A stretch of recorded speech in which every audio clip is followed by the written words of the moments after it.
Malabar golden diamonds ഞാൻ സ്ത്രീയിലേക്ക് എല്ലാവർക്കും വീണ്ടും സ്വാഗതം. Welcome back. നമ്മുടെ അടുത്ത സെഗ്മെന്റിലേക്ക് കടക്കുകയാണ്. അടുത്ത സെഗ്മെന്റാണ് മുഖാമുഖം.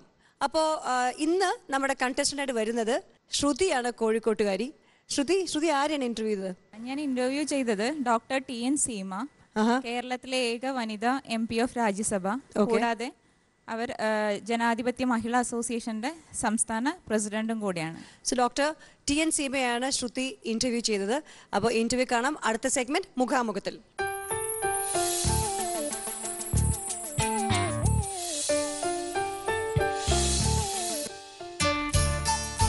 ഇന്ത്യൻ രാഷ്ട്രീയത്തിൽ കേരളത്തിൽ നിന്നുള്ള പ്രമുഖ ഇടതുപക്ഷ രാഷ്ട്രീയ പ്രവർത്തകയാണ് രാജ്യസഭാംഗമായ ടി.എൻ. സീമ. CPIM-ന്റെ കേന്ദ്ര കമ്മിറ്റി മെമ്പർ കൂടിയായ ടി.എൻ. സീമ വിദ്യാർത്ഥി രാഷ്ട്രീയത്തിലൂടെയാണ് പാർട്ടിയുടെ നേതൃനിരയിലേക്ക് ഉയർന്നു വന്നത്. ടി.എൻ. സീമയുടെ ഇടപെടലുകൾ സ്ത്രീപക്ഷത്തിനു വേണ്ടിയുള്ളത് മാത്രമല്ല, നാടിന്റെ നാനാവിധ രാഷ്ട്രീയ പ്രശ്നങ്ങളെ സമഗ്രമായി സ്പർശിക്കുന്നതുകൂടിയാണ്. മാഡം നമസ്കാരം. ഇന്നത്തെ ഇപ്പം നമ്മൾ സാമൂഹ്യ പ്രശ്നങ്ങളിലേക്ക് നോക്കുകയാണെങ്കിൽ കേരളത്തിൻ്റെ ഏക വനിതാ രാജ്യസഭാ അംഗമാണ് മാഡം. അപ്പോൾ 2010 മുതൽ ഇന്ന് വരെ നോക്കുകയാണെങ്കിൽ 2 വർഷത്തിലേറെയായി. ഈ ഒരു കാലയളവിൽ മാഡം നടത്തിയ പുരോഗമന പ്രവർത്തനങ്ങൾ ഒരുപാടുണ്ട്. അതിലേറ്റവും നന്നായിട്ട് അല്ലെങ്കിൽ ഏറ്റവും വലിയൊരു നേട്ടം എന്ന് മാഡം കണക്കാക്കുന്നത് അതിലേതിനെയായിരിക്കും?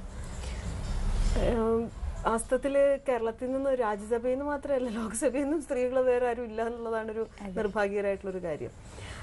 ഞാനൊരു സ്ത്രീ പ്രസ്ഥാനത്തിൽ പ്രവർത്തിക്കുന്ന ആളാണ്. കഴിഞ്ഞ 10-25 വർഷമായിട്ട് സ്ത്രീകളുടെ രംഗത്ത് പ്രവർത്തിക്കുന്ന ഒരാളാണ്. അപ്പോൾ ഒരു സ്ത്രീ എന്ന നിലയിൽ തന്നെ പാർലമെന്റിലേക്ക് തിരഞ്ഞെടുക്കപ്പെട്ടപ്പോൾ ഏറ്റവും പ്രധാനമായിട്ട് ഞാൻ കണ്ടത് സ്ത്രീകളുടെയും കുട്ടികളുടെയും പ്രശ്നങ്ങളിൽ ഇടപെടാൻ ഇത് കൂടുതലൊരു അവസരം നൽകും എന്നുള്ളത് തന്നെയാണ്. അപ്പോൾ അതിനകത്ത് MP എന്ന നിലയിൽ നമുക്ക് ധാരാളം സ്ഥലങ്ങളിൽ ചെന്നു കഴിഞ്ഞാൽ അതിൻ്റെതായിട്ടുള്ള ആ ഒരു പദവിയുടേതായിട്ടുള്ള അംഗീകാരവും കൂടുതൽ ശ്രദ്ധയൊക്കെ കിട്ടും. അപ്പോൾ ആ രീതിയിൽ ചില സ്ത്രീകൾക്കെതിരായിട്ടുള്ള അതിക്രമങ്ങളുമായി ബന്ധപ്പെട്ട ഒട്ടേറെ കേസുകളിൽ നമുക്ക് പ്രത്യേകമായിട്ട് ഇടപെടാൻ സാധിച്ചിട്ടുണ്ട്. തീർച്ചയായിട്ടും സംഘടനയുടെ പ്രവർത്തക എന്ന നിലയിൽ ധാരാളം ഇടപെട്ടുകൊണ്ടിരുന്നു. എങ്കിലും MP എന്ന നിലയിലാകുമ്പോൾ അത് കൂടുതൽ അതിനൊരു ശ്രദ്ധയും ഗൗരവവും കിട്ടും. ഇപ്പോൾ MP ഫണ്ട്, മാഡത്തിൻ്റെ MP ഫണ്ട് വിനിയോഗിച്ച മേഖലകൾ നമ്മൾ നോക്കിയാൽ മാഡം ഇപ്പം പറഞ്ഞതുപോലെ തന്നെ വിദ്യാഭ്യാസ മേഖലയും ആരോഗ്യ മേഖലയും ആണ് കൂടുതൽ കരുതിയെന്ന് തോന്നുന്നു. ഇപ്പം തിരുവനന്തപുരം മെഡിക്കൽ കോളേജിനാണെങ്കിൽ ഇലക്ട്രിക് കാർ, പിന്നെ അതേപോലെ തന്നെ സ്കൂളുകളിൽ കെമിസ്ട്രി ലാബുകൾ, സ്മാർട്ട് കിച്ചൺ, അങ്ങനെ തുടങ്ങി അതിലേക്കാണ് എനിക്ക് തോന്നുന്നു കൂടുതൽ ഊന്നൽ നൽകുന്നത്. അപ്പം സ്ത്രീകളുടെ ഉന്നമനത്തിന് അല്ലെങ്കിൽ സ്ത്രീകളുടെ ഒരു ഇതിന് അതും സഹായകമാവും എന്നാണോ മാഡം പറയുന്നത്? ഗവൺമെന്റ് ഹോസ്പിറ്റൽസിൽ ഇപ്പോഴും വേണ്ടത്ര പ്രൈവസി കിട്ടുന്നില്ല സ്ത്രീകൾക്ക് പരിശോധിക്കാനും മറ്റും. അതുപോലെ പുതിയ രോഗങ്ങളുണ്ട്. പുതിയ രോഗം മീൻസ് കൂടുതലായിട്ട് വരുന്ന ഇപ്പോൾ കണ്ടുവരുന്ന രോഗങ്ങളുണ്ട്. അത്തരം കാര്യങ്ങൾ ശ്രദ്ധിക്കാനായിട്ട് നമുക്ക് സാധിക്കുന്നില്ല. അപ്പോൾ ഈ എങ്ങനെയാണ് ഇതിനകത്തുള്ള ഈ പോരായ്മ നമുക്ക് നികത്താൻ സാധിക്കുന്നത്? അപ്പോൾ ഈ മെഡിക്കൽ കോളേജിലെ ഇലക്ട്രിക് കാറൊക്കെ തന്നെ അവിടുത്തെ ഈ രോഗികളുടെ ഒരു യാത്ര, അതിനകത്ത് തന്നെ യാത്ര ചെയ്യാനുള്ള ബുദ്ധിമുട്ട് കണ്ടുകൊണ്ട് വെച്ചതാണ്. കോഴിക്കോട് ഇപ്പോൾ ഒരു ഓങ്കോളജി ഡിപ്പാർട്ട്മെന്റ് ഒരു വലിയ കെട്ടിടം വരാൻ പോവുകയാണ്. അതുപോലെ mammography machine medical college, Alappuzha medical കോളേജിൽ വരാൻ പോവുകയാണ്. ഡയാലിസിസ് മെഷീൻ, ഇതൊക്കെ പുതിയ ജീവിതശൈലി രോഗങ്ങൾ വർദ്ധിക്കുന്നുണ്ട്. സ്ത്രീകൾക്കിടയിൽ ക്യാൻസർ വർദ്ധിക്കുന്നുണ്ട്. അപ്പൊ ഈ ഒരു പുതിയ ചലഞ്ചസിനെ, പുതിയ വെല്ലുവിളികളെ നേരിടാനായിട്ട് എങ്ങനെ നമുക്ക് കിട്ടുന്ന ഈ ചെറിയ ഫണ്ടായിരിക്കും അത് ചെലവഴിക്കാൻ സാധിക്കുന്നുള്ള ആ ഒരു അന്വേഷണമാണ് വാസ്തവത്തിൽ ഹെൽത്തിന്റെ ഇടയിൽ ഇടപെടലുകൊണ്ട് ഞാൻ ശ്രമിക്കുന്നത്. എഡ്യൂക്കേഷൻ കേരളത്തിൽ ഇപ്പോൾ പെൺകുട്ടികൾക്കും ആൺകുട്ടികൾക്കും എഡ്യൂക്കേഷനിൽ വലിയ വ്യത്യാസമുണ്ട് നമുക്ക് പറയാൻ സാധിക്കില്ല. പക്ഷെ എങ്കിലും പെൺകുട്ടികൾക്ക് കൂടുതലായി നൽകേണ്ട ഫെസിലിറ്റീസ് ഇപ്പോഴും പൂർണ്ണമല്ല. അപ്പൊ അതുകൊണ്ട് ഈ ടോയ്ലറ്റ്സ് കഴിയുന്നതും സ്കൂൾസിൽ ഈ ടോയ്ലറ്റ്സ് നൽകാനുള്ളൊരു ശ്രമമുണ്ട്. അതിപ്പോൾ അത് പല സ്കൂളിൽ ഇപ്പോൾ ആയിക്കഴിഞ്ഞു. ഇപ്പം ഇന്ന് നമ്മൾ നോക്കുകയാണെങ്കിൽ ഏറെ വിവാദമായൊരു പ്രസ്താവനയാണ് ജസ്റ്റിസ് ബസന്തിന്റെ. നമ്മൾ പറയുകയാണെങ്കിൽ ഒരു 17 വർഷത്തോളമായി കേരളത്തെ ഒന്നടങ്കം അല്ലെങ്കിൽ ആ ഒരു പ്രശ്നത്തിലേക്ക് നമ്മളെല്ലാവരും ഇഴുകിച്ചേർന്നൊരു പ്രശ്നമാണ് സൂര്യനെല്ലി കേസ് എന്ന് പറയുന്നത്. അപ്പം ആ കേസിന്റെ ഇപ്പോഴത്തെ സുപ്രീം കോടതി വിധി എന്ന് പറയുന്നത് എല്ലാവരും, കേരള ജനത, സ്ത്രീ സമൂഹം ഒന്നടങ്കം ഏറ്റെടുത്ത് അല്ലെങ്കിൽ സ്വാഗതാർഹം എന്ന് പറഞ്ഞ ആ ഒരു പ്രസ്താവനയെ ഒരു ഉന്നത നിലയിലിരുന്ന ഒരു വ്യക്തി പ്രതികരിച്ചത് അങ്ങനെയാണ്. അതിനെ, അതായത് സ്ത്രീ സമൂഹത്തെ വരെ എതിർക്കുന്ന അല്ലെങ്കിൽ നമ്മൾക്ക് വരെ നാണക്കേട് ഉണ്ടാക്കുന്ന തരത്തിലാണ് ഒരു പ്രസ്താവനയാണ് നടത്തിയത്. എന്നാൽ ആ ഒരു പ്രസ്താവനയോട് കേരളത്തിന്റെ അധികാരി അല്ലെങ്കിൽ കേരളത്തിലെ ഒരു ജനപ്രതിനിധി എന്ന നിലയിൽ, ഉയർന്ന ജനപ്രതിനിധി എന്ന നിലയിൽ മുഖ്യമന്ത്രി പ്രതികരിച്ചത് ഇങ്ങനെയായിരുന്നു: അതൊരു സ്വകാര്യ സംഭാഷണമായതിനാൽ ഒന്നും ചെയ്യാനില്ല എന്നാണ് അദ്ദേഹം പറഞ്ഞത്. അപ്പം അത്രയും ഉയർന്ന നിലയിലിരിക്കുന്ന ആ ഒരു വ്യക്തി ഇത്രയും എല്ലാവരും ഒന്നടങ്കം അതിനെ ഏറ്റെടുക്കുമ്പോൾ ആ പറഞ്ഞ ആ ഒരു പ്രസ്താവനയോട് ഒരു സ്ത്രീ ശക്തി എന്ന നിലയിൽ മാഡം എങ്ങനെ പ്രതികരിക്കുന്നു? ഒന്ന്, ജസ്റ്റിസ് ബസന്ത് നടത്തിയത് ഒരു സ്വകാര്യ പ്രസ്താവനയല്ല. വാസ്തവത്തില് ഈ ചോദ്യം ചോദിച്ച പിന്നെ മാധ്യമപ്രവർത്തകയാണെന്ന് അറിയാതെയാണ് പറഞ്ഞത് എന്ന് പറയുന്നു. എങ്കിലും അവരുണ്ടായിരുന്നു, വേറെ ആളുകൾ നമുക്ക് കാണാം, ഈ വിഷ്വലിൽ തന്നെ കാണാം, വേറെ ആളുകൾ ഉണ്ടായിരുന്നു. അപ്പൊ ഒരു കുറച്ച് ആളുകളുടെ മുന്നിൽ നടത്തിയൊരു പ്രസ്താവനയാണ്. പിന്നെ ഈ സ്വകാര്യ പ്രസ്താവന നടത്തി അതുകൊണ്ട് ഞങ്ങൾക്ക് നടപടി എടുക്കാൻ നിവൃത്തിയില്ല, അത് പക്ഷേ പരസ്യമായി കഴിഞ്ഞൊരു കാര്യമാണ്. അദ്ദേഹം ചോദ്യം ചെയ്യുന്നത് മറ്റ് ഇതിന്റെ ഇപ്പോൾ രഹസ്യ സംഭാഷണത്തെ അല്ലെങ്കിൽ സ്വകാര്യ സംഭാഷണത്തെ പ്രസിദ്ധീകരിച്ചതിന്റെ ധാർമ്മികത അതൊക്കെ ഇരിക്കട്ടെ, ഇദ്ദേഹം വളരെ സീനിയർ ആയിട്ടുള്ളൊരു അഭിഭാഷകനാണ്, ജസ്റ്റിസ് പദവിയിലിരുന്ന ഒരാളാണ്. അദ്ദേഹത്തെ സുപ്രീം കോടതിയിലേക്കുള്ള പാനലിൽ സംസ്ഥാന സർക്കാർ ഉൾപ്പെടുത്തിയിട്ടുണ്ട്. മൊത്തത്തിൽ ഇന്ത്യയിലെ സമൂഹത്തിൽ സ്ത്രീകൾക്ക് നേരെ നടക്കുന്ന അതിക്രമങ്ങൾക്കെതിരായിട്ടൊരു പൊതുവികാരം ഉണർന്നു വന്നിരിക്കുന്ന ഒരു സാഹചര്യം. വലിയ പ്രതീക്ഷയോടെയാണ് സുപ്രീം കോടതിയുടെ സുരനെല്ലി കേസിലെ ഇടപെടലിനെ നമ്മൾ കണ്ടത്. അതൊരു കേസിൽ മാത്രമല്ല, ഇതുപോലെ പെൻഡിങ് ആയിട്ട് കിടക്കുന്ന, നീതി നിഷേധിക്കപ്പെട്ട 1000 കേസുകളിൽ ഒരു പരിഹാരം ഉണ്ടാകുമെന്നുള്ള പ്രതീക്ഷ ഈ വിക്ടിംസിന്റെ മനസ്സിലുണ്ടായിട്ടുണ്ട്, അതുപോലെ ഇതിന്റെ ഇടയിൽ പ്രവർത്തിക്കുന്ന ഞങ്ങളുടെയൊക്കെ മനസ്സിലുണ്ടായിട്ടുണ്ട്. ആ ഒരു ഘട്ടത്തിൽ ഒരു ഉന്നത സ്ഥാനത്തിരിക്കുന്ന ഒരു ന്യായാധിപനായിരുന്ന ഒരാൾ, അല്ലെങ്കിൽ ഇപ്പോഴും ഈ രംഗത്ത് നിൽക്കുന്ന ഒരാളുടെ മനസ്സിൽ ഇത്രമാത്രം അധമമായിട്ടുള്ള, ഇത്രമാത്രം നീചമായിട്ടുള്ള ഒരു കാഴ്ചപ്പാട് ഉണ്ടാവും എന്നുള്ളത് വസ്തുത്തിൽ നമ്മളെ അമ്പരിപ്പിക്കുന്നതാണ്. ഇതിനകത്ത് മുഖ്യമന്ത്രിയുടെ നിലപാട് എന്താണ്, അദ്ദേഹത്തിന് ഭരണഘടനാപരമായ ഉത്തരവാദിത്തങ്ങളുണ്ട്. അദ്ദേഹം ഒരു കോൺഗ്രസിന്റെയോ അല്ലെങ്കിൽ അതിൻ്റെ ഒരു നേതാവോ അല്ലെങ്കിൽ ഒരു പ്രവർത്തകൻ മാത്രമല്ല, ഭരണഘടനാപരമായ ഉത്തരവാദിത്തമുണ്ട്. അപ്പോൾ ഇത്രയധികം സ്ത്രീകൾ പിന്നെ സംഘർഷം അനുഭവിക്കുന്ന ഒരു സ്ഥലത്ത്, ഒരു സമൂഹത്തിൽ, ഈ പ്രത്യേകിച്ച് 17 വർഷമായിട്ടുള്ള ഒരു പോരാട്ടത്തിന്റെ ഒരു ഘട്ടത്തിൽ ഇങ്ങനെ ഒരു പ്രസ്താവനയായിട്ട് വരിക, ആ കുട്ടിയെ ബാലവേശ്യ എന്നാണ് വിളിക്കുന്നത്. എനിക്ക് മനസ്സിലാവുന്നില്ല, എങ്ങനെയാണ് ആ കുട്ടിയെ എങ്ങനെ ബാലവേശ്യ എന്ന് വിളിക്കുമ്പോൾ അതിന്റെ അർത്ഥം അത് നിയമവിരുദ്ധാണെന്നാണ്. ബാലവേശ്യവൃത്തി, പിന്നെ വേശ്യാവൃത്തി തന്നെ നിരോധിച്ചിട്ടുള്ള ഒരു രാജ്യമാണ്, പിന്നെ ബാലവേല തന്നെ നിരോധിച്ചിട്ടുള്ള ഒരു രാജ്യമാണ്. അപ്പൊ അവിടെ എങ്ങനെയാണ് ബാലവേശ്യാണെന്ന് പറയുന്നത്? മാത്രമല്ല, എന്തടിസ്ഥാനത്തിലാണ് കൊള്ളരുതാത്തവളാണെന്ന് പറയുന്നത്?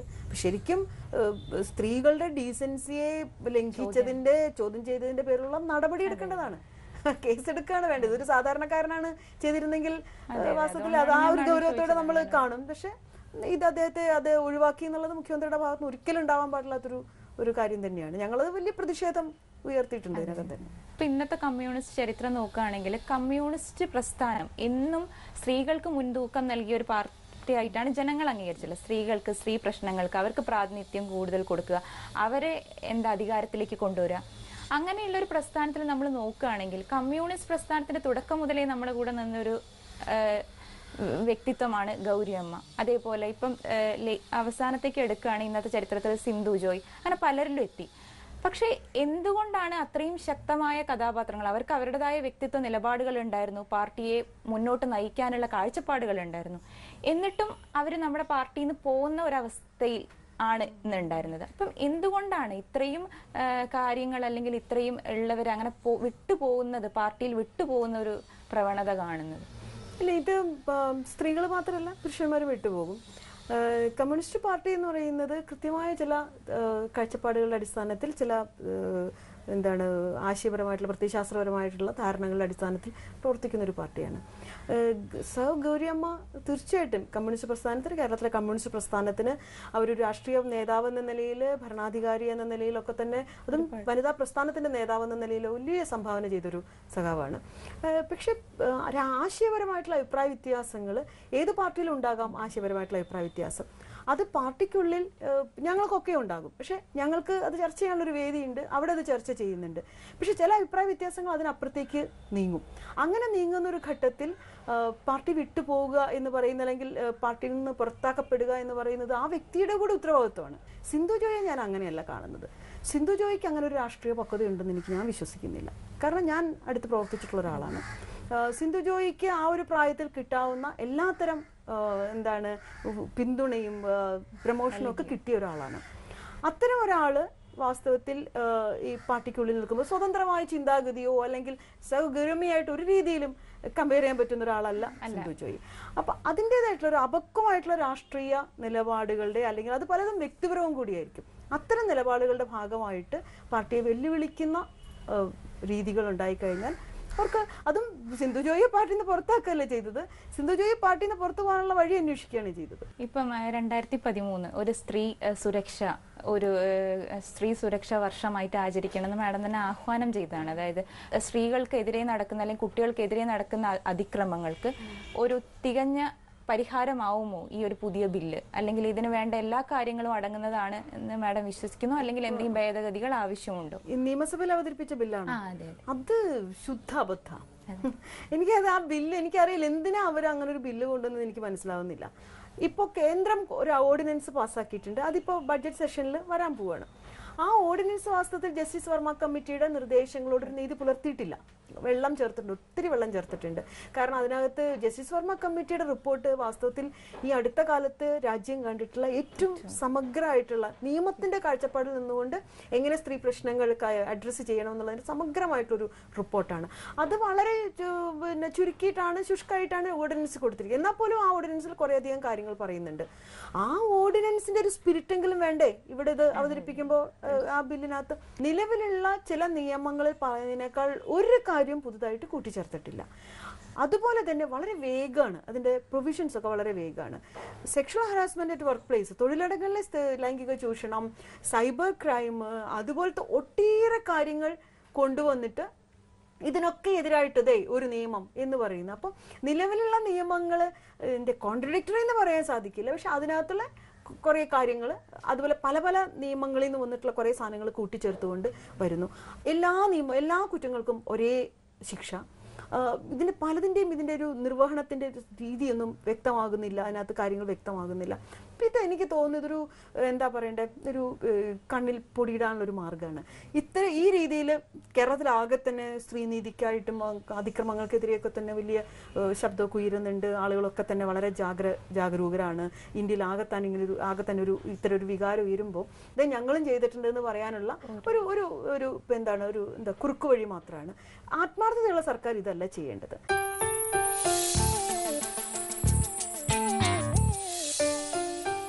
ശ്രുതി, എങ്ങനെ തോന്നി ഇത് കണ്ടിട്ട്? ശരിക്കും നല്ലൊരു ഇന്റർവ്യൂ ആയിരുന്നു. അത് ഒരു 45 മിനിറ്റോളം ഉള്ള ഒരു ഇന്റർവ്യൂ ആയിരുന്നു. ശരിക്കും സമയം കിട്ടിയിട്ടുണ്ടെങ്കിൽ അതവിടെ നിർത്തണം എന്ന് വരെ തോന്നിയിട്ടില്ല. കാരണം അതൊരു നമ്മളൊരു ഇന്റർവ്യൂ ചെയ്യാൻ പോകുന്ന അല്ലെങ്കിൽ എന്ത് ചോദിക്കണം അങ്ങനെയായിരുന്നില്ല. ശരിക്കും നമ്മൾ ഒരുമിച്ചിരുന്ന് എന്തെങ്കിലും ഒരു കാര്യങ്ങൾ പറയുന്ന പോലെ മാഡം വളരെ സഹകരിച്ച എല്ലാ കാര്യങ്ങളും നമ്മൾ ചോദിക്കുന്നതിന് ഉത്തരം പറഞ്ഞു. പിന്നെ ഒരിക്കലും എനിക്കൊരു റെസ്ട്രിക്ഷൻ തന്നിട്ടില്ല, എന്ത് ചോദിക്കണം ചോദിക്കണ്ടെന്ന് പറഞ്ഞിട്ടില്ല. ചോദിക്കുന്നതിനൊക്കെ ഇപ്പൊ കണ്ടതുപോലെ വളരെ വിപുലമായിട്ടാണ് മറുപടി പറഞ്ഞത്. അപ്പൊ ഭയങ്കര നല്ലൊരു ഇൻഫോർമൽ ഡിസ്കഷൻ മാതിരി തന്നെ എനിക്ക് തോന്നി. ജഡ്ജസിന് വിടാം. Jacob sir. ശ്രുതി, ഇൻ്റർവ്യൂ വളരെ നന്നായിരുന്നു. നമ്മളൊരു ഇൻ്റർവ്യൂവിന് പോകുമ്പോൾ തീർച്ചയായിട്ടും നമ്മൾ ആരെ ഇൻ്റർവ്യൂ ചെയ്യുന്നോ അവരെ സംബന്ധിച്ചുള്ള മുഴുവൻ കാര്യങ്ങളും പഠിച്ച് മനസ്സിലാക്കിയിട്ടാണ് ഇൻ്റർവ്യൂവിന് പോകേണ്ടത്. അങ്ങനെ വൈയക്തികമായ അവരുമായിട്ട് നേരിട്ട് ബന്ധപ്പെട്ട കാര്യങ്ങളെക്കുറിച്ചുള്ള ചോദ്യങ്ങളൊന്നും ഞാൻ കണ്ടില്ല. ഒരു വ്യക്തി എന്നുള്ള നിലയിൽ ഉള്ള ചോദ്യങ്ങളൊന്നും കണ്ടില്ല. ഇപ്പം അവര് ഇപ്പം പ്രസന്റ്ലി നോക്കുകയാണെങ്കിൽ അവരിപ്പം മഹിളാ അസോസിയേഷൻ്റെ സംസ്ഥാന പ്രസിഡന്റാണ്. പിന്നെ അല്ലാതെ പറയുകയാണെങ്കിൽ എം പി ഓഫ് രാജ്യസഭയാണ്. ഈ രണ്ട് നിലയിലും അവർ എന്ത് കാര്യങ്ങൾ ചെയ്യുന്നു, അല്ലെങ്കിൽ ആ രണ്ട് പോസ്റ്റിലും ഇരിക്കുമ്പോൾ അവർ ചെയ്യേണ്ടതായിട്ടും അങ്ങനത്തെ കാര്യങ്ങളെക്കുറിച്ച് ചോദിച്ചിട്ടുണ്ടായിരുന്നു. മീര മാഡം, ശ്രുതി എങ്ങനെ ഈ മുഖാമുഖത്തെ സ്വയം വിലയിരുത്തുന്നു? പ്രേക്ഷക എന്ന നിലയിൽ കുഴപ്പമില്ല എന്ന് തോന്നുന്നു മാഡം. ഇനി എന്തൊക്കെയാണ് കുഴപ്പമില്ല എന്ന് തോന്നിയപ്പോൾ എന്തെങ്കിലും മിസ്സിംഗ് ആയിട്ട് തോന്നിയോ? മിസ്സിംഗ് അല്ല, ഇപ്പൊ എന്ത് നമ്മൾ ചെയ്തിട്ടുണ്ടെങ്കിലും കുറച്ചും കൂടെ നന്നാക്കാമായിരുന്നു നമ്മൾ ആരായാലും ആഗ്രഹിക്കും. വിനയം കൊണ്ടുള്ള ഒരു ഇതാണല്ലേ അങ്ങനെ. അതിപ്പോ ഏതായാലും നമുക്ക് കുറച്ചും കൂടെ നന്നാക്കായിരുന്നു, അല്ലെങ്കിൽ നമ്മൾ അത് ചോദിക്കായിരുന്നു, അല്ലെങ്കിൽ കുറച്ചും കൂടെ സമയം കിട്ടിയ, അല്ലെങ്കിൽ ഉള്ളത് തന്നെ നന്നാക്കായിരുന്നു. അങ്ങനെ ചോദിക്കാമായിരുന്നു എന്ന് തോന്നിയ ഏതെങ്കിലും ഒരു ചോദ്യം ഉണ്ടോ? അങ്ങനെയല്ല മാഡം, ഒരുപാട് കാര്യങ്ങൾ മനസ്സിൽ വിചാരിച്ചിട്ടുണ്ടായിരുന്നു, പക്ഷെ സമയമുള്ളത് കൊണ്ട് ചിലപ്പോൾ നമുക്ക് പകുതി ചോദിക്കാൻ പറ്റിയില്ല. അങ്ങനെ എന്തായാലും ആദ്യമായി ഇൻ്റർവ്യൂ ചെയ്യുകയാണെന്ന് നമ്മൾ ആ വിഷ്വൽ കണ്ടാൽ ഒരിക്കലും തോന്നുകയില്ല. ശ്രുതി അത് വളരെ നന്നായി തന്നെ ചോദ്യങ്ങൾ ചോദിച്ചിട്ടുണ്ട്. അതിൻ്റെ ഇരിപ്പും മുഖത്തെ പ്രസംഗവും ഒക്കെ എടുത്ത് പറയേണ്ട കാര്യങ്ങൾ തന്നെയാണ്. വളരെ നന്നായി. Thank you. വാമനൻ സർ. ഒരു ഇന്റർവ്യൂ ചെയ്യുന്നത് തുടക്കത്തിന്റെ ഒരു പതർച്ചയും ആ ബോഡി ലാംഗ്വേജിൽ കണ്ടില്ല. വളരെ കൂളായിരുന്നു, കമ്പോസ്ഡ് ആയിരുന്നു, വളരെ കോൺഫിഡൻ്റ് ആയിരുന്നു. It has to be appreciated. ഇടയ്ക്ക് എനിക്ക് തോന്നി വെച്ചാൽ ഒരു ഇൻ്റർവ്യൂ അവർക്ക് നേരത്തെ പുന്നു സാർ പറഞ്ഞ പോലെ മാഡത്തിന് എക്സ്പ്ലെയിൻ ചെയ്യാനുള്ളൊരു ഓപ്പർച്യൂണിറ്റി മാത്രമായി മാറുന്നത്. ഇടയ്ക്ക് ശ്രുതി ശ്രദ്ധിച്ചല്ല, നമ്മളെ പാർട്ടിയിൽ നിന്ന് എന്തുകൊണ്ട് ആൾക്കാർ വിട്ടുപോകുന്നു, റെലവൻ്റ് ആയിട്ടുള്ള ചോദ്യങ്ങൾ നമ്മൾ കണ്ടതിൽ തീർച്ചയായിട്ടുള്ള ഒന്ന് ഏറ്റവും ഈ ഒടുവിലൊരു നിയമനിർമ്മാണത്തെക്കുറിച്ചുള്ള ചോദ്യം. അതേപോലെ തന്നെ എനിക്ക് ഏറ്റവും ഇഷ്ടപ്പെട്ട ഒരു ചോദ്യം, കാരണം ഒരു ഇൻ്റർവ്യൂവിലൂടെ അല്പം ആവശ്യത്തിൽ കൂടുതൽ വിവാദങ്ങളിലേക്കും ഉത്തരങ്ങളിലേക്കും നയിക്കാൻ പറ്റിയിട്ടില്ലെങ്കിലും കമ്മ്യൂണിസ്റ്റ് പ്രസ്ഥാനത്തിനും സ്ത്രീകൾ എന്തുകൊണ്ട് വിട്ടുപോകുന്നു എന്നൊരു ചോദ്യം TN സിമയെ പോലുള്ള മാഡത്തിനോട് ചോദിക്കാൻ പറ്റിയ ഏറ്റവും നല്ല ചോദ്യം തന്നെയായിരുന്നു. അതിനവർക്ക് നല്ല കൺവിൻസിംഗ് ആയിട്ടുള്ള ആൻസറും അവർ നൽകിയിട്ടുണ്ടായിരുന്നു. ആ ഒരു ഏരിയയാണ് എനിക്ക് മൊത്തത്തിൽ ആ ചോദ്യങ്ങളിൽ ശ്രുതിയുടെ ഒരു എന്താ ഒരു അപ്രോച്ചില്. പിന്നെ കറന്റും 2013 നിയമസഭയിൽ ബില്ലിനെ കുറിച്ച്, അപ്പം കറണ്ട് കാര്യങ്ങളും മൊത്തത്തിൽ ഈ MP ഫണ്ട് ഉപയോഗിക്കുന്ന കാര്യങ്ങളും ഒരു സ്ത്രീ ശക്തിയെ കുറിച്ച് കൂടുതൽ ഉത്തരം ശ്രമിച്ചെങ്കിലും മാഡം അത് ആശുപത്രിയിലും എഡ്യൂക്കേഷനിലുമായിട്ട് പരിമിതപ്പെടുത്തുന്ന രീതിയിൽ ഒരു ഫീലിംഗ് ഉണ്ടാക്കി. നന്നായിരുന്നു. Overall it was A good interview. Okay, അപ്പൊ മാർക്ക്